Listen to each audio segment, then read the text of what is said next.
Good morning, I'm Chef Michelle Bernstein. Join me as I bust the myth that says the more ingredients a recipe has, the better the dish will be.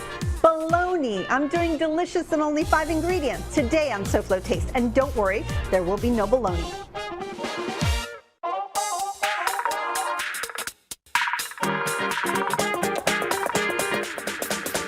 How fun is that?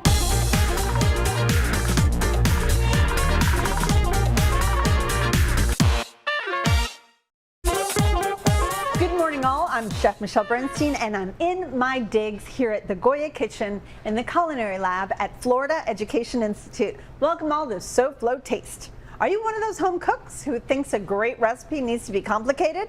And when I say complicated, it has a lot of ingredients? Well, you're in the right place because I'm here to set you straight. So I thought it would be fun to give you recipes that are not only really good, but are really not complicated. So let's get cooking. First thing we're gonna make are shrimp and grits. I've decided to set up a challenge for myself. I've decided to try to go with 5 ingredients on every single recipe today. Now that doesn't include things that are already around like salt and pepper and oil, but everything else, let's try to do 5. All right, so let's go ahead and start our grits because that is what takes the longest amount of time. First thing we're gonna do is heat up some milk. And if you happen to be vegetarian or vegan, you can always use oat milk would be probably my favorite, or you can use one of the nut milks if you want to. So we've got the milk set on a medium temperature. I'm gonna go ahead and add a little bit of butter to the milk and just a little bit of flavoring, but not too much. So I've got a little bit of salt and pepper. So let's see, right now I've got 2 ingredients in there, not counting salt and pepper, of course. This is my 3rd, 4, 5. Okay, we're off to a good start. So once your milk and butter get just a little bit warm, but not boiling, very slowly you're gonna start adding the grits to it. So slowly add the grits into the milk like so. Just little by little, kind of babying it. You don't want to do it all at once because it could clump up. There are some recipes that actually have you whisking the grit into a cold milk and then putting that on the stove. That also works, but this for me is my fail-safe. The trick is you really want it to go somewhere between 4 to 6 amount of liquid to 1 grit. It's really up to you and how thick you want those grits to be. Anyway, I wanted to let you know also, General Hotel and Restaurant Supply has given me a new cooktop. And it's induction, which I happen to have at home as well. So the company is General Hotel and Restaurant Supply and the Volrath Company, and it cooks with electromagnetic energy.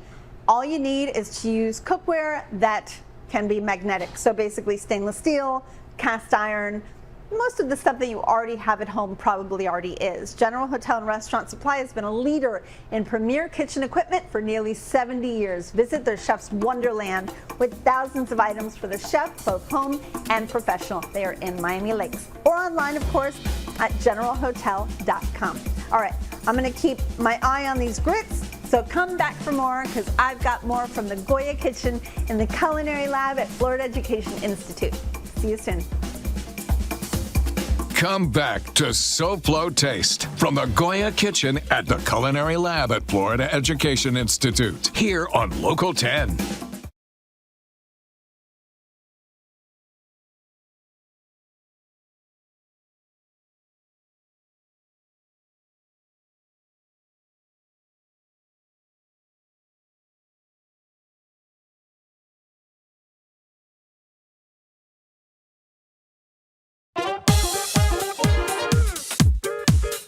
I'm design expert Elena Capra, and after Michelle, join me for SoFlo Home Project here on Local 10. Welcome back to SoFlo Taste. I'm excited to jump into our next recipe. I'm gonna sear some salmon. We only have, again, 5 ingredients. The oil doesn't count. So I have skin side down salmon. We're just gonna season the flesh side a little bit with salt and pepper. And then I'll jump into the rest of ingredients in a moment. We are located in the heart of Coral Gables. Florida Education Institute's Culinary Arts program offers students a unique education that touches the international culinary fundamentals. In just months, you can graduate from the FEI Culinary Arts program, begin your exciting new career on the dynamic Miami culinary scene. For more information, visit fei.edu/culinary-arts. I love crispy skin salmon, and I have decided to only sear off the skin side and not touch the flesh to the pan, because to me that's where you dry out your fish a little bit. So we're going to treat it almost like a creme brulee, crispy on one side and soft and kind of creamy on the other. I've got the pan that's going to bake ready, a little bit of oil drizzle, salt and pepper. Let's go ahead and start the sauce. So I wanted to make a brown butter balsamic sauce, so I'm going to brown, hopefully not burn, a little bit of butter to make it nice and nutty. So I have about 2 tablespoons of butter that I've got in here, and we want to go on a nice medium heat and keep shaking the pan so that it gets really nutty and delicious all throughout. Now let's take a look at how our salmon is doing. Again, we are just cooking the skin side, nice and crispy.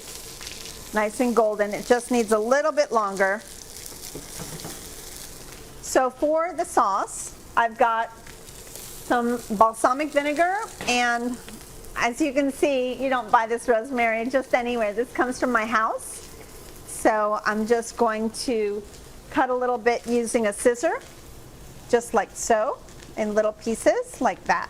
I truly believe that all you need for a good piece of fish is a little bit of acid, which I'm using the balsamic for, and a little bit of fat, which we're using the butter with, and 1 herb is good.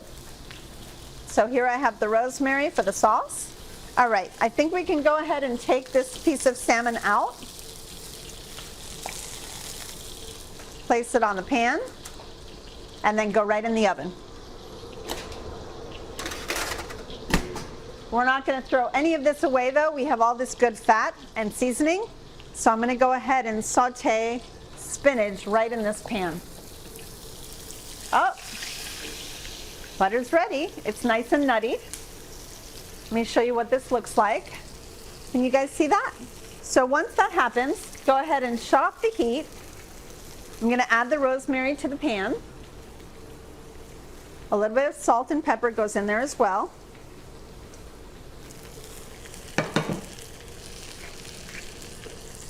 And then finally, I'll add a little bit of balsamic vinegar, just to finish it off. Make sure you keep swirling a little bit because the balsamic could burn if it's concentrating in one area. Okay, so let's finish sauteing the spinach and then we can begin to assemble our dish. I'm going to add a little bit of big crunchy salt on there. Okay.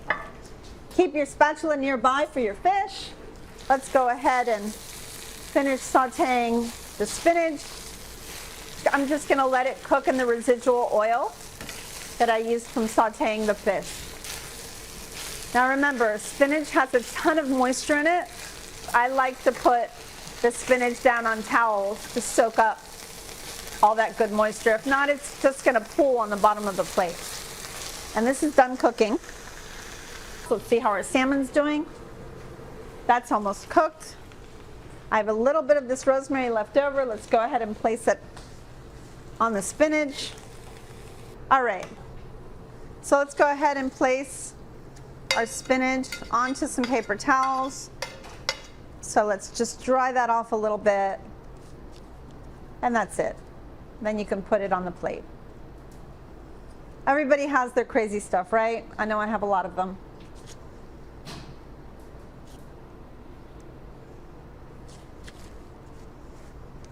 Okay. Let's go ahead and grab that piece of fish out of the oven, and we're all set.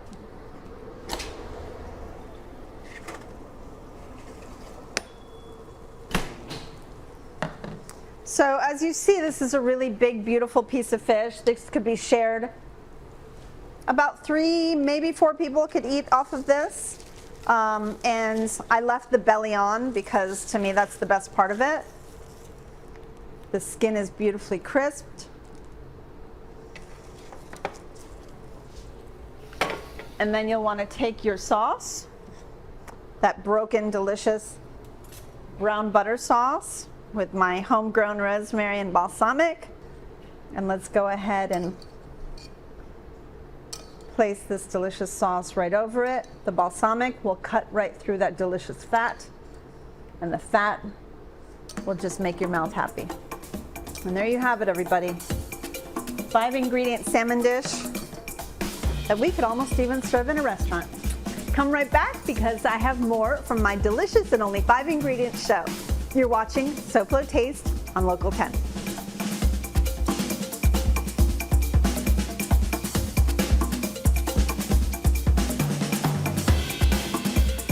SoFlo Taste will return right after this.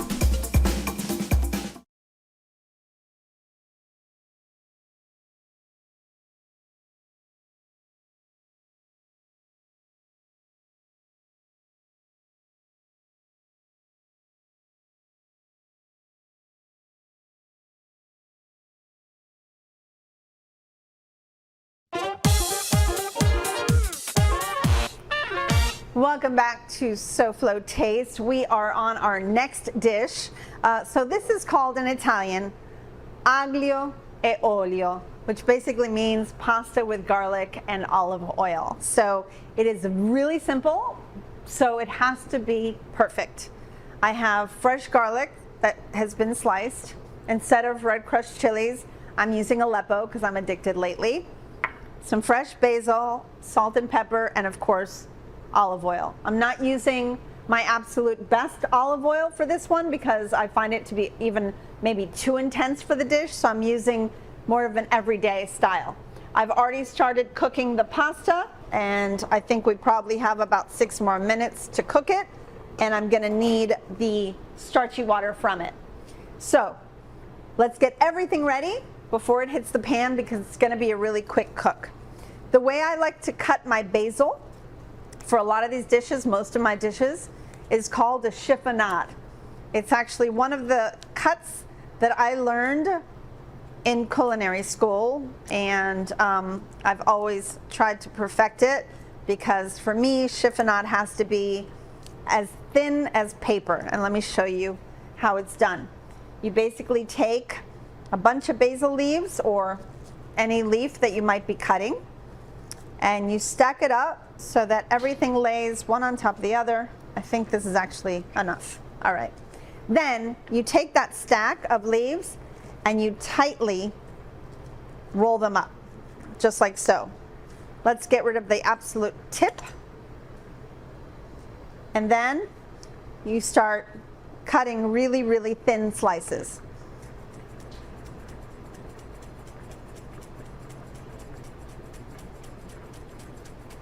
All the way up the leaf.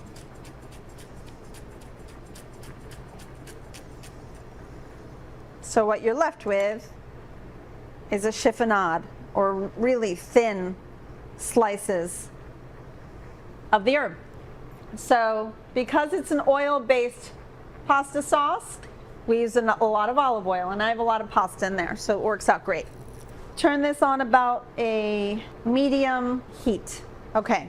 We're gonna go ahead and add our garlic, and if you see, the garlic is sliced really, really thin as well, okay? And which means it's gonna cook really quickly, right? So we're gonna put the garlic in now before the oil heats up, and we're gonna spread it around a little bit. I have a ladle ready for the starchy water,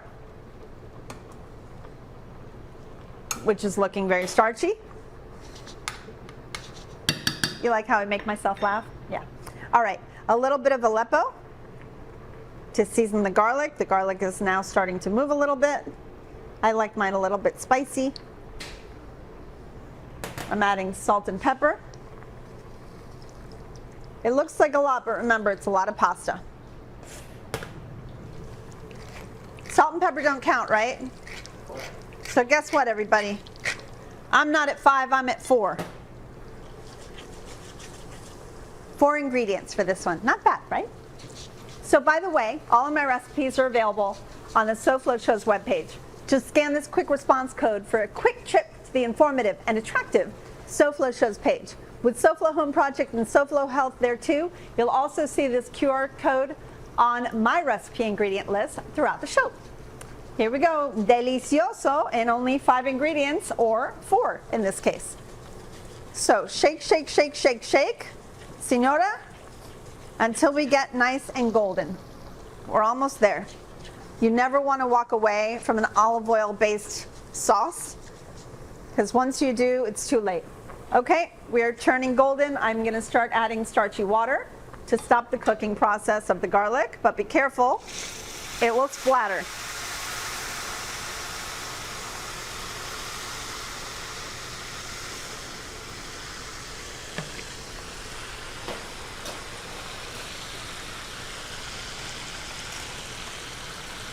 Now I'm going to start adding, oh, I remember the 5th ingredient. It's the cheese. I forgot Parmesan cheese, please. Thank you. Okay, so I'm going to start adding the pasta to the pan.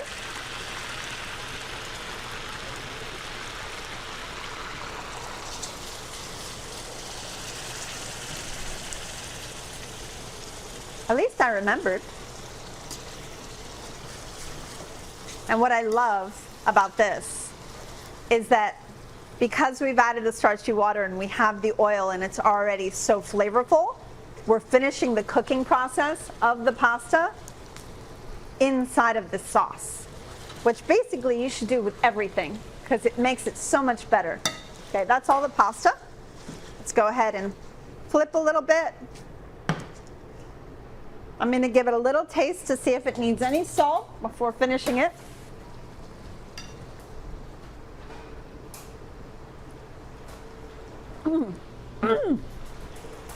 Oh, spicy. Okay.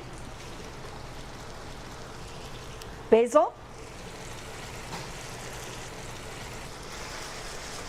Flip, flip, flip.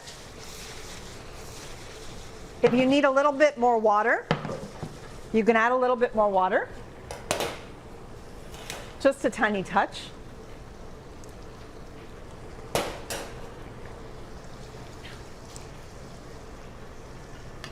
And this is the most perfect of pastas.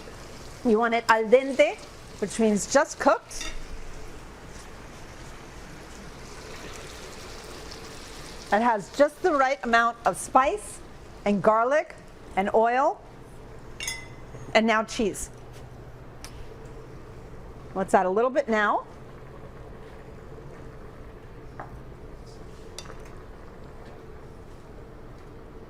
Let's put our pasta in the bowl.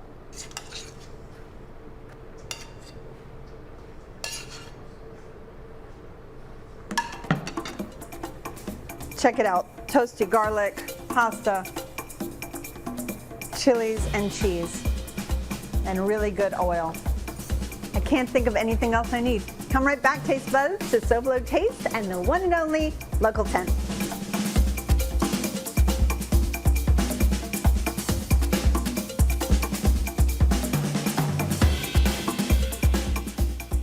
Back to SoFlo Taste right after this.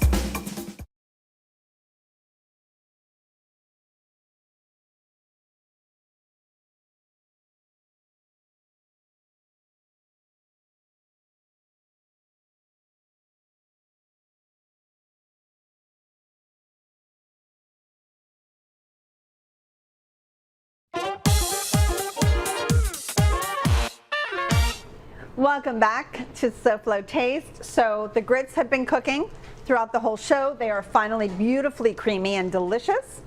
I'm actually going to cook the shrimp now with a little bit of hot sauce, so we finish off our 5 ingredient show deliciously. I put a lot of butter in here. I've got a bunch of shrimp. Let's season it up with some salt and some pepper.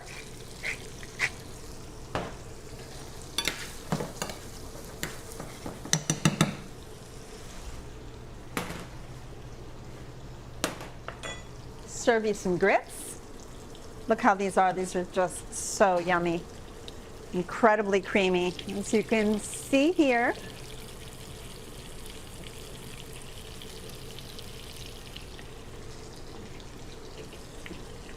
Everybody loves a good, well, almost everybody loves a good plate of grits. And these shrimp take seconds, honestly, seconds to cook. They're almost there. And whenever you're serving shrimp and grits, remember, the grits are so warm, it's like being in a warm bath, that the shrimp keep on cooking. It's residual cooking is what it's called. All right, so I'll add the shrimp to the grits.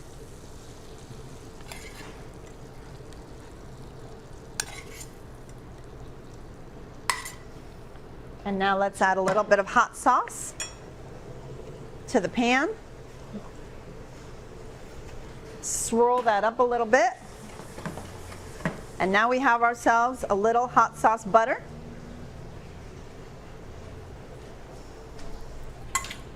Not bad, huh? So did I keep with my promise of showing you that delicious can come from only 5 ingredients? Well, the only real way for you to agree is for you to try them, and I hope you do. Next week, I'm giving you food on a stick. I'm celebrating the kebab, and I'll be giving you recipes for this versatile way of cooking and enjoying. That's on the next SoFlo Taste. Let's check in with Elena Capra, our design expert. Good morning, Elena. What have you got for us next? Hi, Michelle. Good morning. So today I'll be sharing with you how everything that's old can be made new again through design. Coming up on SoFlo Home Project, we tour a beautifully renovated 1940s home, preserved its old world charm. Thanks, Elena. We'll be watching. So Taste Buds, thanks for coming along with me today, and I'll see you next week. Goodbye, mwah, and good taste.